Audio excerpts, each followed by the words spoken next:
Why si no estás cansado, sino sobreestimulado? Why si te falta de energía, no es debilidad ni falta de vitaminas, sino un cerebro que nunca descansa? Puede que tu cuerpo no esté agotado, puede que esté saturado. Vivimos en una época donde el silencio casi no existe. Desde que despiertas, tu cerebro recibe una avalancha de estímulos. Notifications, luces brillantes, noticias, redes social, tráfico, conversations, pantallas, decisions constantes.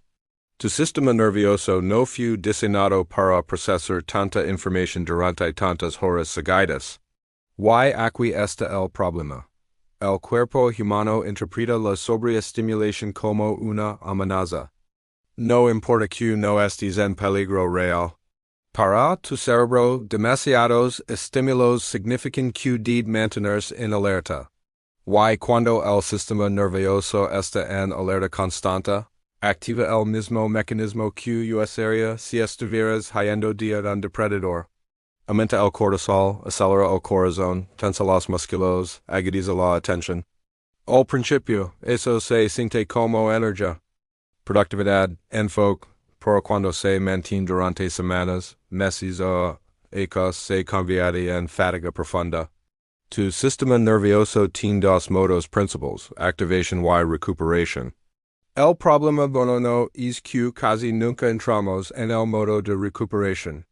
Estamos permanentemente conectados, permanentemente estimulados. Incluso cuando estamos descansando, estamos mirando una pantalla. El cerebro necesita momentos de aburrimiento, de silencio, de baja estimulación para restaurarse. Sin esos momentos empieza a saturarse. Y cuando se satura, reduce la motivación, la claridad mental y la energía como mecanismo de protección. Muchas personas dicen, no tengo ganas de nada, no es pereza. Es un cerebro sobrecargado intentando protegerse. La sobreestimulación afecta directamente a la dopamina, el neurotransmisor de la motivación. Cada notificación, cada video corto, cada mensaje nuevo libera pequeñas dosis de dopamina. El problema no es la dopamina en sí, sino la frecuencia. Cuando el cerebro recibe estímulos intensos de forma constante, empieza a volverse menos sensible. Lo que antes te motivaba, ahora ya no produce la misma respuesta. Es como subir el volumen todo el tiempo.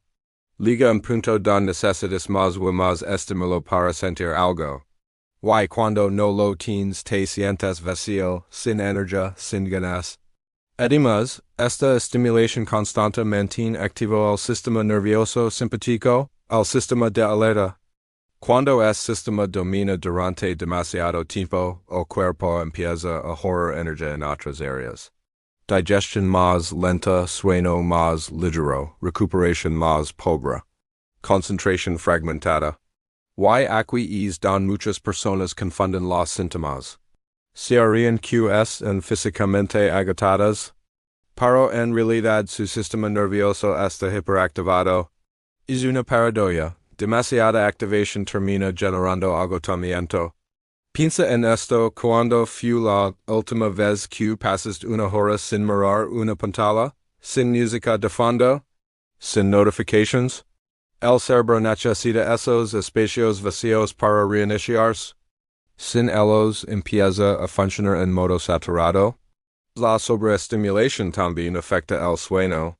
Aunque te acuestes temprano, si tu cerebro ha estado hiperactivo todo el día, le cuesta desconectarse.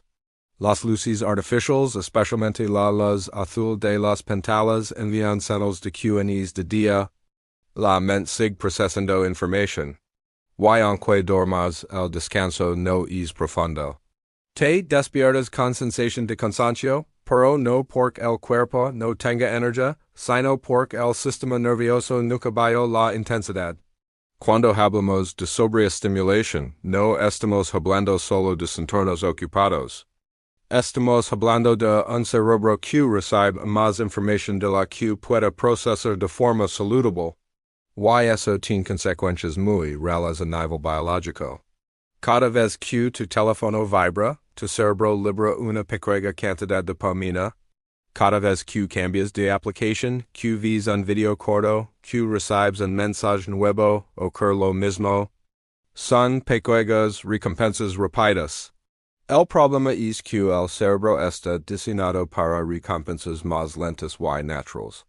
Terminar una tarea, tener una conversación profunda, aprender algo nuevo, hacer ejercicio, compartir tiempo real con alguien.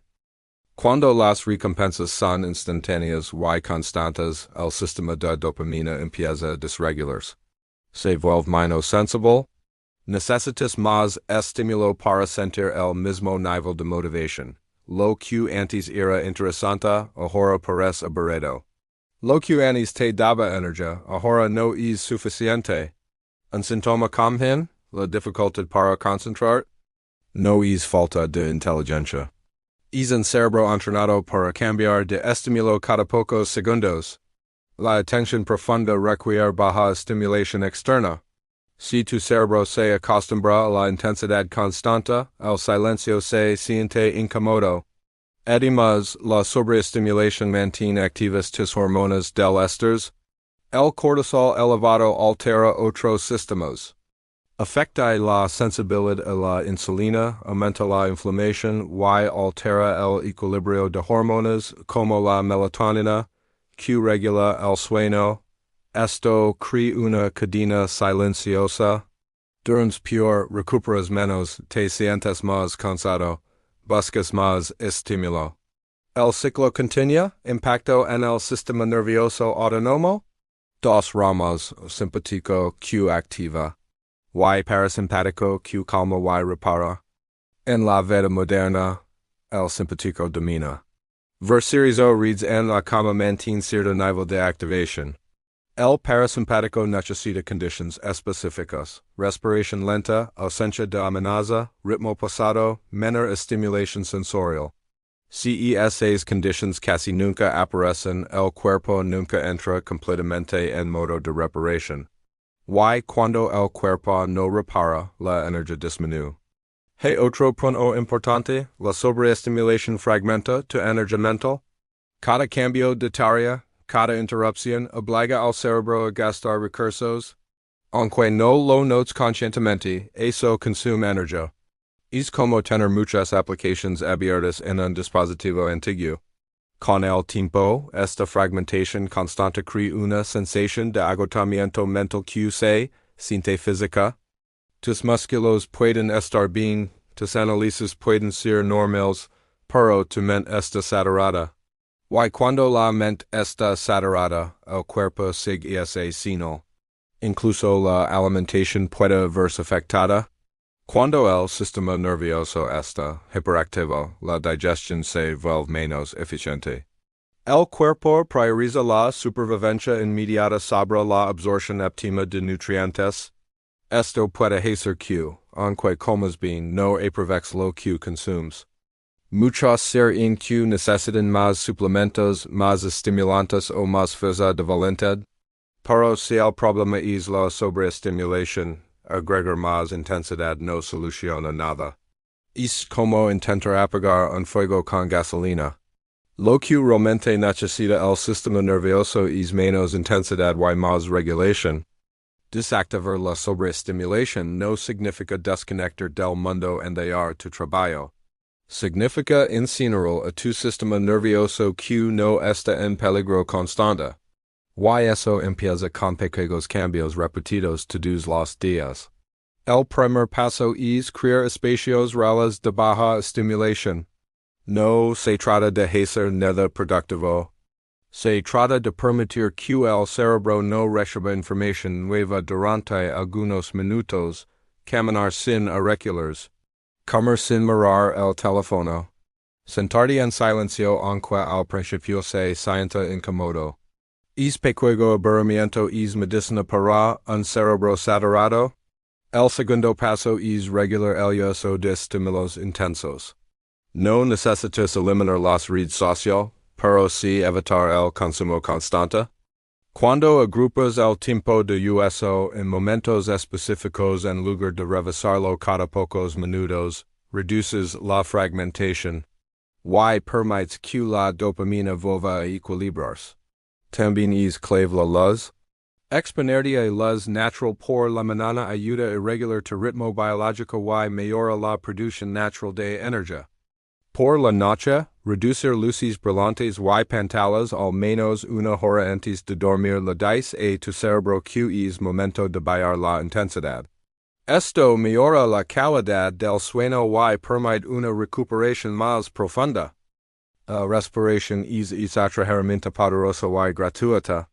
Respira lento, por la nariz, con exhalaciones más largas que las inhalaciones, activa el sistema parasimpático.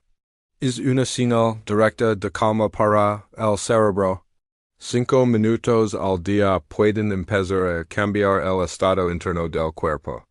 El movimiento suave también regula el sistema nervioso. No necesitas entrenamientos extremos. Caminar, estirar o hacer ejercicios de movilidad ayuda a liberar tensión acumulada y a equilibrar las hormonas del estrés. El movimiento consciente es diferente al movimiento impulsado por presión o exigencia. Otra estrategia es reducir la multitarea. Hacer una sola cosa a la vez puede parecer menos productivo, pero en realidad conserva energía mental. Cuando tu atención no está dividida constantemente, el cerebro trabaja con menos desgaste. Es importante entender que al principio bajar la estimulación puede generar incomodidad. Tu cerebro está acostumbrado a altos niveles de intensidad. Cuando reduces esa intensidad, puede aparecer inquietud o incluso aburrimiento. Eso no significa que esté mal, significa que el sistema se está reajustando. Con el tiempo, empiezas a notar cambios sutiles. La concentración mejora. El sueño se vuelve más profundo. La energía deja de depender tanto del café o de la urgencia. La motivación regresa de forma más estable. La verdadera energía no viene de estar hiperactivado, viene del equilibrio entre activación y recuperación. Un sistema nervioso regulado produce energía sostenible, claridad mental y mejor estado de ánimo. Si has pasado meses, incluso ecos, sintiendo agotado, distraído o sin motivación, tal vez el problema no sea falta de disciplina y hay falta de suplementos. Tal vez tu sistema nervioso simplemente está saturado. Vivimos en un entorno que impulsa a nuestro cerebro a estar activo todo el tiempo, pero nunca le enseña a descansar de verdad. Tu cuerpo no necesita más intensidad. No necesita más estímulos, más café en las prisas. Necesita equilibrio. Necesita momentos donde no tenga que reaccionar a nada. Donde no haya notifications, and hay decisions urgentes, and hay información entrando sin pausa. La energía real no se construye desde la hiperactividad, sino desde la recuperación. Cuando el sistema nervioso aprende que está seguro, empieza a liberar tensión. Cuando la dopamina se regula, vuelve la motivación natural. Cuando el sueño se profundiza, la claridad mental regresa. Todo empieza a sentirse más ligero. No se trata de eliminar la tecnología y de vivir aislado. Se trata de recuperar el control sobre la intensidad con la que vives cada día. De crear espacios intencionales de calma. De permitir que el cerebro respire. Si hoy te sientes cansado, preguntate algo diferente. ¿Estoy realmente sin energía? ¿O estoy saturado de estímulos? Esa pregunta puede cambiar la forma en que entiendes tu fatiga. Reducir la sobreestimulación no es retroceder. Es darle a tu cuerpo la oportunidad de funcionar como fue diseñado. Y cuando eso ocurre, la energía no solo se vuelve más estable, más limpia y más sostenible. Porque muchas veces no necesitas hacer más, necesitas bajar el volumen. Tu cuerpo no está roto, no está defectuoso. Está adaptándose al entorno que le das. Si el entorno es intenso, responde con alerta. Si el entorno es regulado, responde con estabilidad. La pregunta no es cuánto más puedes hacer para tener energía. La pregunta es cuánto puedes reducir para permitir que tu energía natural vuelva. Porque muchas veces no estás cansado. Estás sobreestimulado. En la siguiente parte vamos a hablar de cómo empezar a desactivar este estado de sobreestimulación en la vida real, con cambios prácticos que no requieren abandonar tu trabajo ni vivir aislado, pero que pueden transformar completamente tu energía. Cuanto más cansado te sientas, más buscas estímulo para compensar, más café, más reads, más entretenimiento, más distracción. Es un círculo que se retroalimenta. La buena noticia es que este tipo de fatiga no significa que tu cuerpo está dañado, significa que necesita menos ruido y más recuperación. En la siguiente parte vamos a profundizar en cómo la sobreestimulación afecta tu cerebro, tus hormonas y de energía diaria a nivel biológico y cómo puedes identificar si este es realmente el caso.